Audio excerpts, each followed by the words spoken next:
Vous m'emmenez à Shepperton? Je sais pas. Comment ça? L'autorisation est toujours un peu compliquée à obtenir, monsieur. Quoi, il vous faut une autorisation pour aller à Shepperton? Question de sécurité. Non mais vous inquiétez pas, hein, les refus sont rares. T4203, requête spéciale Shepperton.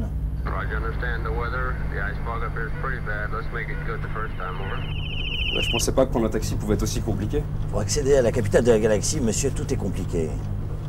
Quoi? La capitale de la galaxie. Vous comprenez que pour rentrer dans Shepperton, j'ai des soucis, moi. Il faut d'abord prendre les grands axes, ensuite tourner sur la gauche. Alors là, dès qu'on s'engage dans les petites rues de Shepperton, c'est le bordel.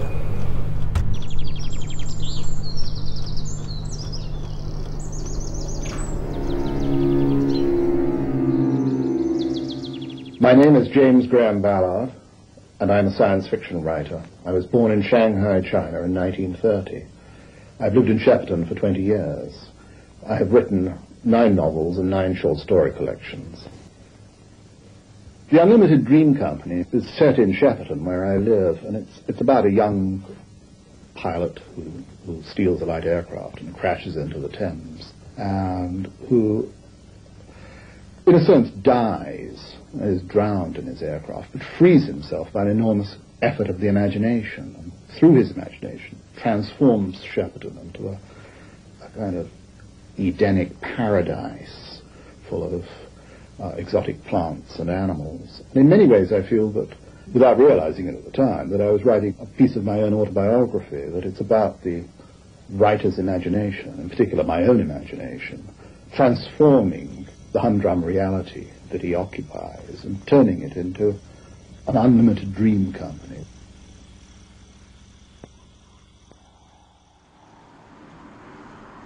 I was living in London and looking for somewhere to live with my wife and children, and the sort of London suburbs were a sort of vast, mysterious plain of bricky gables and dual carriageways. The one place that I spotted, where there was a little house that was for sale, was Shepperton, and I had a vague feeling, the film studios, yes, the Malibu of the Thames Valley. And I thought, well, you know, there's a dimension of possibility there.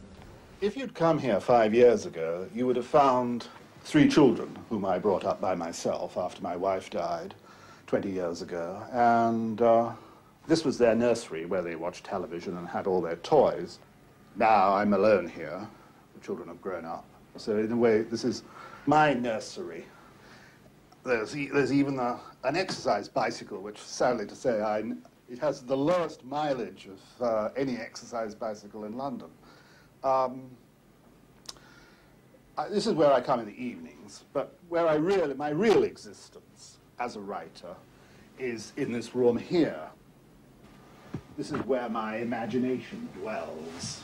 This is my study, and it's always been my private room. It's at that desk where I've written my fiction for the last, I think, almost every novel I've written and almost all my entire output of fiction has been written in sitting at that desk, looking out on that little garden.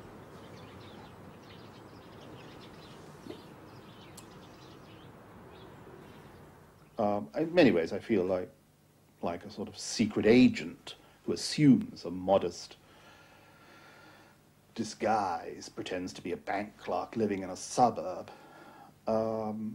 And I feel that to a large extent, I'm probably doing that. I like that. I think that's the perfect background for certain kinds of imagination.